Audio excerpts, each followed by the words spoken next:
Welcome to episode 2 of our Inside xtUML learning series. In this episode we're going to focus upon UML, the Unified Modeling Language, executable translatable UML, and look at the process in which it's applied. This series is brought to you by xtUML.org, and I encourage you to go to the xtUML.org website, sign in and join the community. This learning series is a 15-part sequence describing executable translatable UML, putting it into context and looking into a lot of detail as to how you can apply that to a productive and efficient implementation and design process.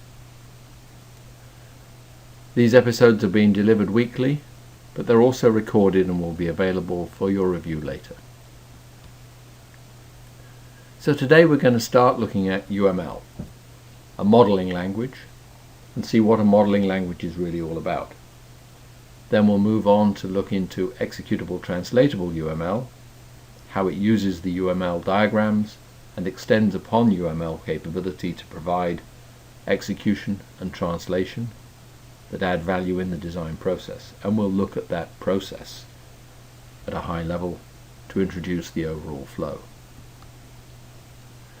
So a modeling language is capturing a representation of something. We're going to want to create, in this series of discussions, an implementable system. Around that system there are requirements, there are functions that it needs to perform, and we're going to model those in some form of modeling language. So modeling language has been produced for many different reasons. Sometimes a modeling language is indeed capturing requirements, but other times it's focused upon a very specific characteristic of an implementation, the way in which communication traffic moves around, how hardware is being constructed. There are many modeling languages, and many of them focus upon specializations. But what we're talking about in this series is the Unified Modeling Language, which was deliberately put together not to deal with the specifics of an individual implementation, but to provide a general purpose capability. And we're going to look at how capturing requirements, understanding from those what functions a system needs to have, how that's going to be architected, allocated to implementation, and then validated through that process. And these are the aspects we want to capture in the modeling language we're talking about here. So the modeling language is called UML. What is UML? We'll look at that. And in the course of this series we'll see many ways in which it is being used to capture systems, both embedded and real-time systems, but also, perhaps more unusually, software and hardware in those systems. There are many different ways of using UML, and in fact over the 15 years that UML has been a standard, many tools have been produced that implement UML. But every one of them has a different bias or focus, and thus every one of them has different characteristics in the tool and its implementation. And this has led to many different ways of using and applying UML as well. We'll talk a little bit about some of those different ways, but then go ahead to focus upon how xtUML drives a development process that leads to efficient implementation. So what is UML? The Unified Modeling Language. And quoting here from Wikipedia, is a standardized general purpose modeling language. And it's used not only in the field of object-oriented software engineering, but in many other fields. The standard was defined and is nowadays managed by an organization called the Object Management Group. OMG is a standards organization which creates and maintains many standards across a broad range of areas. We're going to focus in this particular occasion on UML, which is the most popular standard from OMG and very widely used in a broad range of areas. OMG is a long-lived standard organization with a very broad membership, and so enables a good quality standard to be produced and promotes and supports that standard with documentation, training, seminars and interactions. More information about OMG if you're interested at omg.org. So what is UML today? The Unified Modeling Language is in fact really an industry standard notation. It describes in words and pictures how to put together models. It has evolved into being a family of languages through mechanisms that allow the extension of UML, the exclusion of factors that are perhaps not relevant in a particular domain, and the addition of key pieces that matter in other areas. In addition to language reference documentation and user guides, there are many other documents produced about UML and its application. And its application is in a number of different areas. Very commonly, UML is used to communicate, to share ideas, to show through diagrams what was meant by a description of a problem, to understand and clarify requirements, and to share that with the community that needs to know. It's also used to specify systems that are going to be implemented, and to describe the functions that those systems have to have, and model those functions and elaborate them so that we understand in more depth how they're going to work. To verify those functions by showing how they operate, we're much more able to share the information about what those functions are going to be with a broader audience. And UML is also used to generate output. Code in the embedded software world is quite commonly generated from UML, and in almost every case in UML application, some forms of documentation are generated. And that's the widest use that you will frequently encounter for UML, as a documentation style and standard that provides a clear understanding of what the functions were supposed to be, what the requirements were trying to say, what a specification is. But there's a lot more that can be done with UML, and I'd like to draw to this conversation executable translatable UML, which uses the same notations of UML, the diagrams that help us to understand, capture and break down a problem, but extends that by enabling us to test the application at the model stage before any implementation has been thought about, and see whether or not those functions really do exist and really do behave the way they should have done.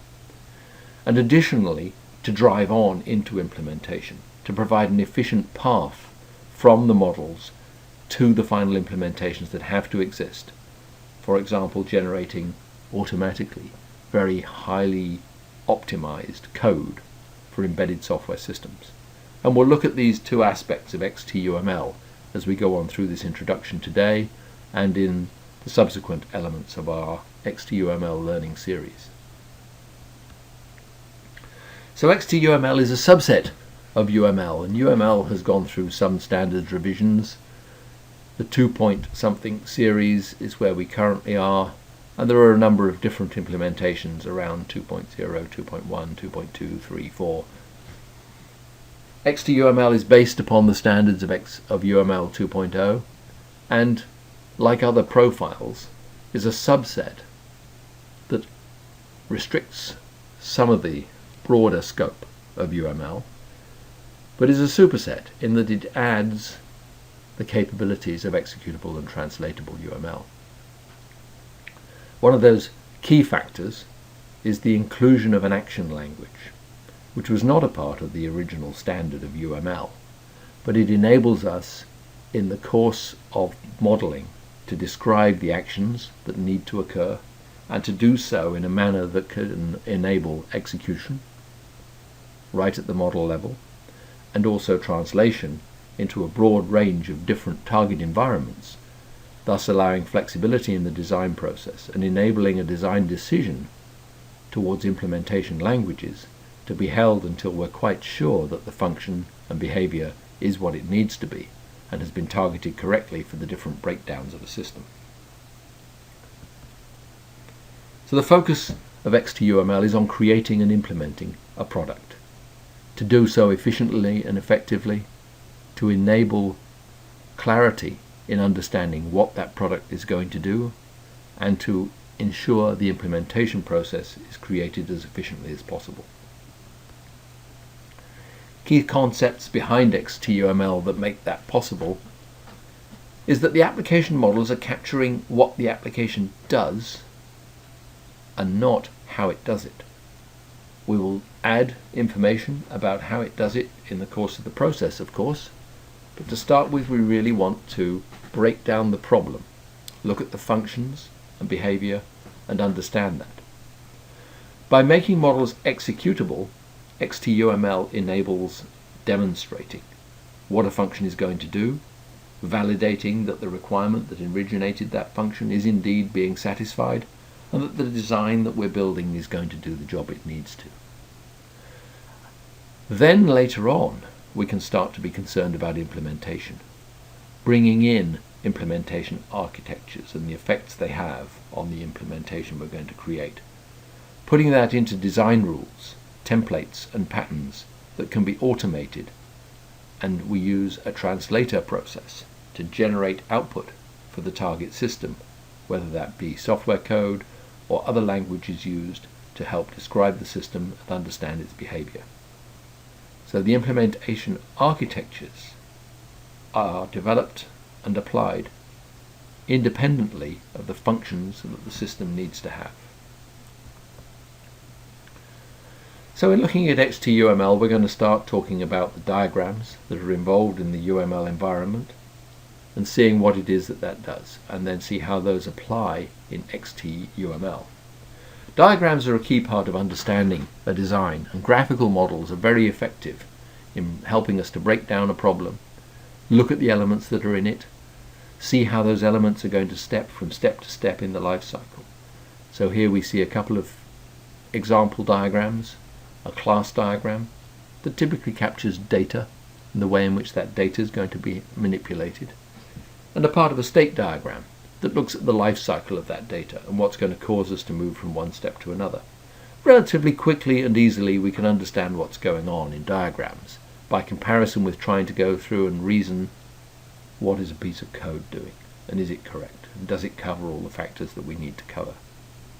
Code has its place, but it's much more effective to use diagramming, and you will find that UML is very widely used because of its diagramming capability and the ability to use those diagrams to look at the problem and understand it better. But that's not all we can do. In xtUML we want to capture that design intent. We want to take it on through the process. So xtUML focuses upon the ability to build an executable model. Some diagrams are good for that.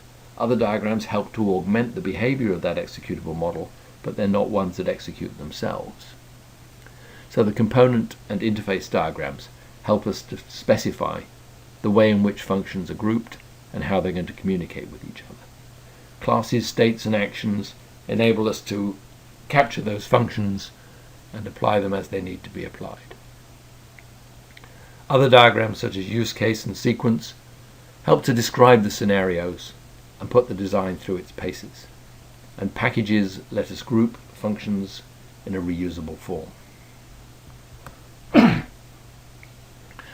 So an xtUML model typically starts by decomposing the key functional items that our application needs to capture and defining the interfaces between them. And that interface definition stage is a key part of enabling executable models to come back together in the design process and for us to build a system and reintegrate it and put it together for the final steps. Classes, as I said before, capture the data, look at abstractions, look at the interactions and the relationships between data, and help us to determine what operations we need to apply in the design. And then the life cycle of each of those sets of data is very frequently captured by using state machines. And the transitions between those state machines, or the states themselves, can contain actions that help us to understand what's going on in the design process. Those actions are described in the object action language, which specifies what it is we need and is the basis for the executability that lets us run that and show it off, and the translatability that lets us convert this into a later model in the design process. So execution is a key part of xtUML, the ability to exercise our design example at a very early stage of the process and see that the functions that we've been asked to incorporate really are there and do what they should do is a key part of the xtUML flow. We can see that those functions work, and in doing so we're building up behavior, tests that need to be applied.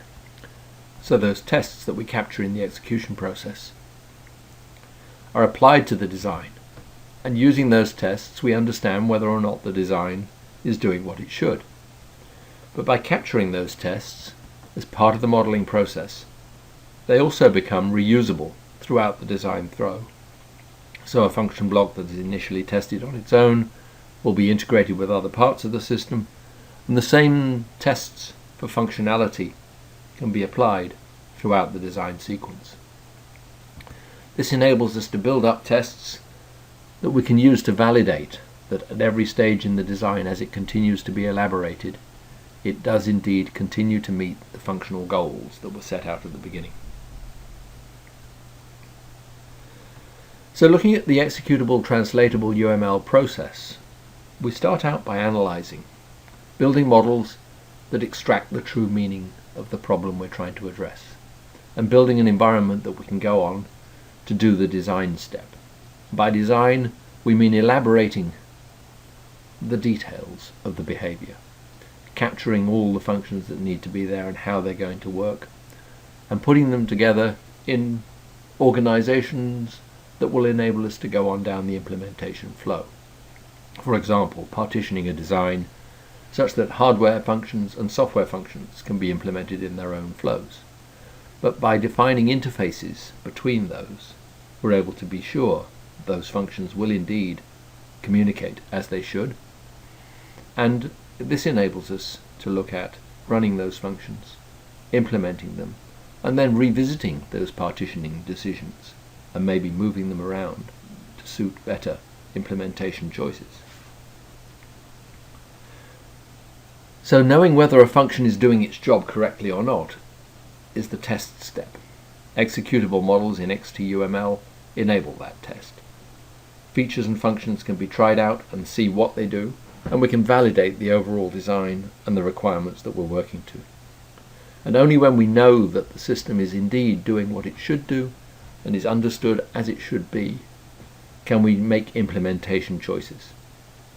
The translation step enables us to take the models we've built so far and use them to drive on down the design flow. That might be generating an implementation code, or it might be building some intermediate step down the flow, such as a virtual platform that will enable us to try out further behavior, ask more questions, and add information that will help to elaborate the final design.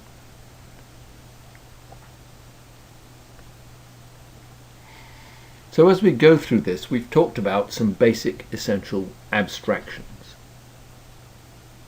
The initial goal is to start completely independent of any implementation decisions, and we call that a platform independent model. So everything we've been describing up to now, looking at function and behavior, does not take account of implementations, at least not in great detail.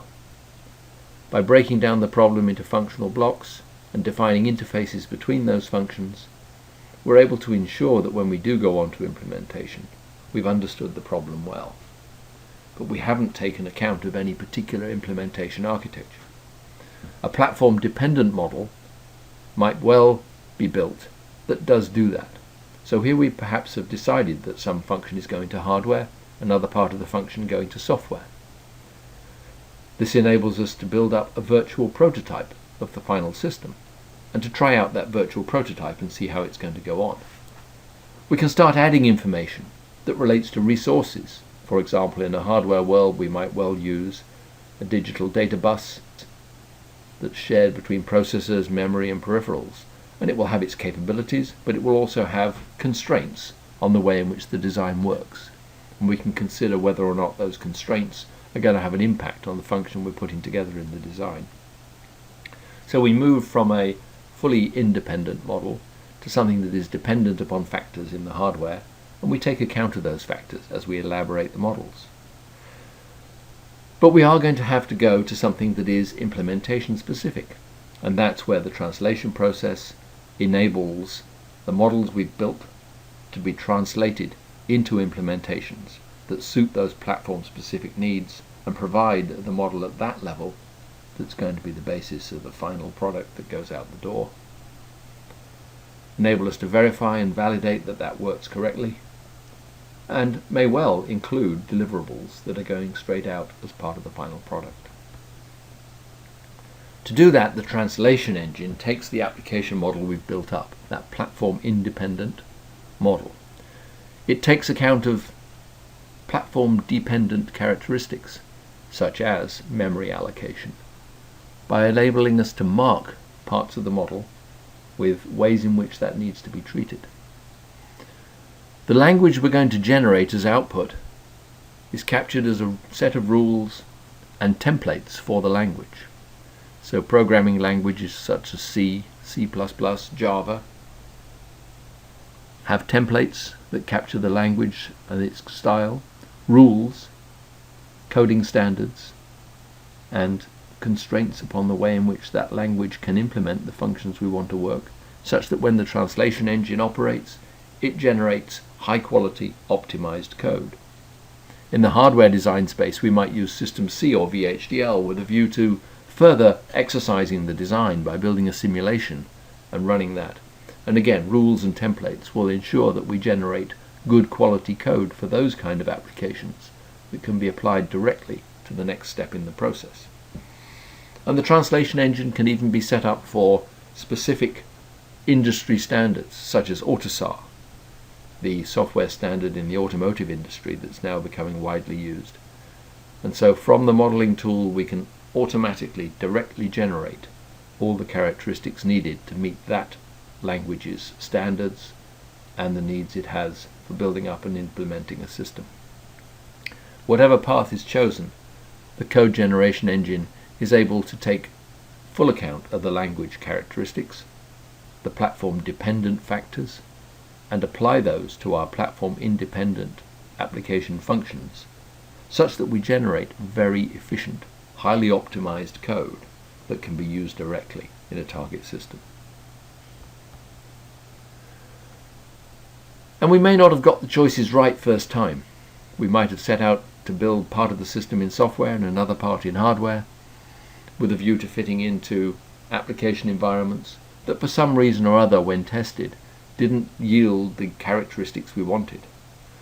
By a quick switch of the choices in the model compiler process, we're able to retarget, perhaps switch a function from software to hardware or hardware to software, or switch to a different language, whatever it might be that enables a design choice to be held till the latest point in the process, and if needed to be revisited, to enable revisiting that and very efficiently going back to a new implementation that still captures exactly the same functional behavior but applies it in a different way for a different target environment.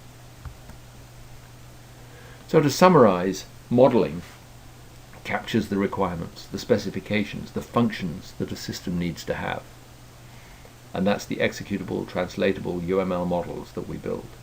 Execution lets us explore those models and find out whether they do indeed do the job that they should do, to share that information with others and show them what the models are doing and how they're behaving. And then translation lets us directly generate the implementation in an efficient manner, conforming to standards in whatever destination community it might need to be applied, and to automate that process.